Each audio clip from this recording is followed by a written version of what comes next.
The year is 9 AD. Deep within the Teutoburg Forest, a storm is brewing. It is not a storm of rain or wind, but a storm of steel and fury. The Roman Empire, a colossus striding across the known world, is about to meet an enemy unlike any it has faced before. The legions, those disciplined engines of conquest, will soon be swallowed by the trees, their eagle standards humbled in the dirt. This is Teutoburg, a battle that will stain the forest floor red and forever alter the course of Western civilization. This story, however, does not begin in the forest. It begins with the aspirations of one man, Augustus Caesar, the first emperor of Rome. Augustus, having secured his power in the wake of Julius Caesar's assassination, dreamt of an empire without limits. His gaze swept across the Rhine towards the untamed lands of Germania. These tribal societies, he believed, posed a threat to Roman security and offered a chance for unparalleled glory. Thus began Rome's push eastward, a campaign fraught with difficulty from the start. The Germanic tribes, though lacking the centralized organization of Rome, were fierce warriors, deeply connected to their land. They fought with the desperation of those defending their homes, their families, their very way of life. For years the legions marched, clashing with the tribes in bloody skirmishes, securing victories that seemed to bring Augustus's grand vision ever closer. But the Romans, blinded by their ambition, failed to see the forest for the trees. They underestimated the cunning of their enemy and the treacherous terrain they sought to conquer. They did not realize that the greatest threat to their power lay not in the strength of Germanic arms, but in the heart of their own ranks. The dense forest, with its labyrinthine paths and hidden dangers, became a graveyard for Roman discipline and order. The Germanic tribes, led by the cunning Arminius, a chieftain who had once served in the Roman army, used their intimate knowledge of the terrain to devastating effect. Arminius's betrayal was a masterstroke, turning the very strengths of the Roman military against itself. The legions, caught in a series of ambushes, were thrown into disarray, their formations broken, their morale shattered. The once invincible Roman legions found themselves outmaneuvered and outmatched, their retreat turning into a rout. The forest floor, now a silent witness to the carnage, was littered with the bodies of Rome's finest. When news of the disaster reached Rome, it sent shockwaves through the empire. Augustus, the architect of Rome's expansion, was devastated. The Senate, too, was thrown into turmoil, grappling with the implications of such a catastrophic defeat. The loss at Teutoburg was not just a military defeat, it marked the end of Rome's ambitions to expand further into Germania. In the aftermath, Rome shifted its focus to consolidating and defending its existing borders, a stark contrast to its previous expansionist policies. The impact of Teutoburg resonated through Roman society, a sobering reminder of the limits of imperial power. The Teutoburg Forest, once a symbol of Roman ambition, now stood as a testament to the resilience of those who dared to defy an empire. And so, the mighty Roman Empire stumbled, its path forever altered by the shadows of the Teutoburg Forest. Rome's expansion into Germania was driven by a complex mix of factors. Security was paramount. Augustus envisioned a clearly defined border along the Rhine, a bulwark against the perceived threat of barbarian incursions. But there was more at play than simple pragmatism. The lure of wealth was strong. Germania held the promise of valuable resources, from timber to precious metals, riches that could fuel the empire's insatiable appetite. Perhaps most importantly, expansion was seen as a way to maintain the morale and loyalty of the legions. Victorious campaigns brought glory, plunder, and advancement for ambitious soldiers and their commanders. The legions were not merely tools of conquest, they were the very foundation upon which Roman power rested.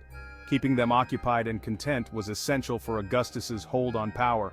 However, Rome's advance was met with fierce resistance from the Germanic tribes. These were not the undisciplined hordes often depicted in Roman propaganda. The tribes were skilled warriors, adept at guerrilla warfare in the dense forests and bogs of their homeland. They were masters of ambush and swift raids, using their knowledge of the terrain to harry the legions and vanish into the wilderness. The Romans, accustomed to fighting on open battlefields, found themselves at a disadvantage. Their heavy armor and disciplined formations, so effective against other armies, became a liability in the thick undergrowth. The legions struggled to adapt to this new kind of warfare, their victories often Pyrrhic, their losses mounting with each passing season. The conquest of Germania, once seen as a foregone conclusion, was proving to be a costly and protracted affair. Among the Germanic warriors who fought against the legions was a man named Arminius. He was not just any warrior, he was a figure of immense significance and complexity. Born into the Cherushi tribe, Arminius had a unique and dangerous perspective on the conflict. His early life was marked by a series of events that would shape his destiny and the fate of his people. As a young boy, he had been taken to Rome as a hostage, a common practice designed to ensure the loyalty of conquered peoples. This experience was both a curse and a blessing, as it exposed him to the inner workings of the Roman world. There, he received a Roman education, learned Latin, and even served in the Roman army, rising to the rank of equestrian, a prestigious position for a non-citizen. This education was not just academic, it was a rigorous training in the art of war and governance. Arminius learned the art of war from his Roman captors, mastering their tactics and studying their strengths and weaknesses. He became adept at understanding the Roman way of thinking, their strategies, and their vulnerabilities. He observed the inner workings of the Roman military machine, its reliance on logistics, its rigid command structure, and the importance of morale. He saw how the Romans maintained their vast empire through a combination of military might and psychological warfare. He saw firsthand the ruthlessness of Roman ambition and the arrogance that often blinded them to the realities on the ground. This arrogance would be a critical factor in their eventual downfall. But beneath the veneer of Romanization, Arminius's loyalty to his people never wavered. He harbored a deep-seated desire to free his people from Roman domination. He bided his time, waiting for the opportunity to use his intimate knowledge of Rome against his former masters. His patience and strategic thinking would soon pay off. That opportunity came when Publius Quinctilius Varus, a Roman general known for his arrogance and lack of tactical acumen, was appointed to oversee the consolidation of Roman power in Germania. Varus's appointment was a turning point in the history of the region. Arminius saw in Varus's incompetence a chance to strike a decisive blow against the Roman Empire. He knew that Varus's overconfidence and lack of understanding of the local terrain would be his undoing. With cunning and ruthlessness, Arminius began to weave a web of intrigue. He carefully crafted a plan that would exploit the weaknesses he had observed during his time with the Romans. He played on Roman prejudices, feeding Varus false information about a supposed rebellion among the Germanic tribes under his command. This misinformation was designed to lure Varus into a trap.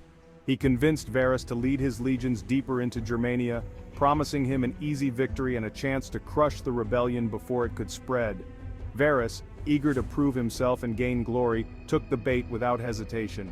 Varus, blinded by ambition and eager for glory, readily took the bait, unaware that he was walking into a trap that would change the course of history.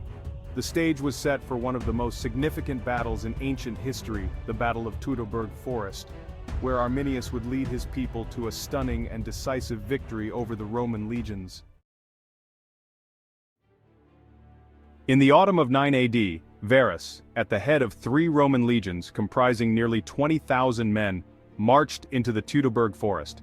This was not just a military expedition, but a demonstration of Roman power and authority in the region. The column snaked through the dense woodland, a testament to Roman organization and discipline even in this unfamiliar terrain. The soldiers moved with precision, their armor clinking softly, a rhythmic sound that spoke of their training and unity.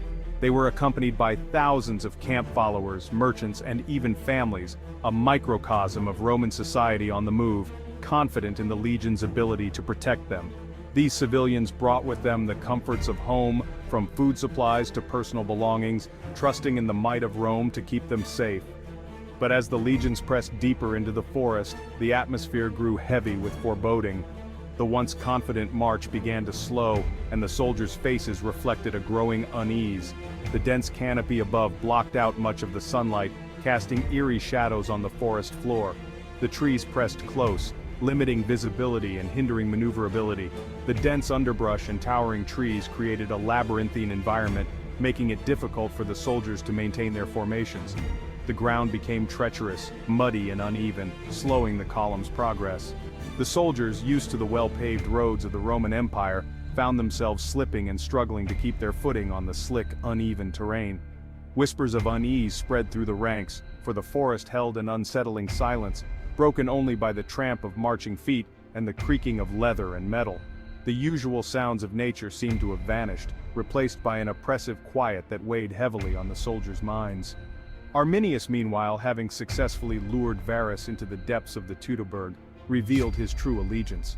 A trusted ally of Rome, he had been secretly plotting with the Germanic tribes to overthrow the Roman presence in their lands. He slipped away from the Roman camp, using his knowledge of the forest paths to reach his waiting warriors. His intimate understanding of the terrain gave him a significant advantage, allowing him to move swiftly and undetected. The Germanic tribes, united under his banner, prepared to spring their trap, their knowledge of the terrain their greatest weapon. They knew every twist and turn of the forest, every hidden path and vantage point, and they used this to their full advantage. The Teutoburg Forest was about to become a battleground, a stage for a clash of civilizations. The dense forest, with its natural obstacles and hidden dangers, would play a crucial role in the unfolding drama. On one side stood the Roman legions, the embodiment of order, discipline, and ruthless efficiency, their shields and armor gleaming in the dappled sunlight. These soldiers were the pride of Rome, trained to fight in any condition, ready to impose the will of the empire. On the other, the Germanic tribes, fighting for their freedom, their families, their very way of life, their faces painted for war, their weapons honed to a razor's edge. They were driven by a fierce desire to protect their homeland from foreign invaders. The fate of an empire hung in the balance, the outcome uncertain, the stakes impossibly high. Both sides knew that the result of this battle would echo through history, shaping the future of Europe. The stage was set for one of the most consequential battles in human history, a battle that would determine the fate of Western civilization for centuries to come.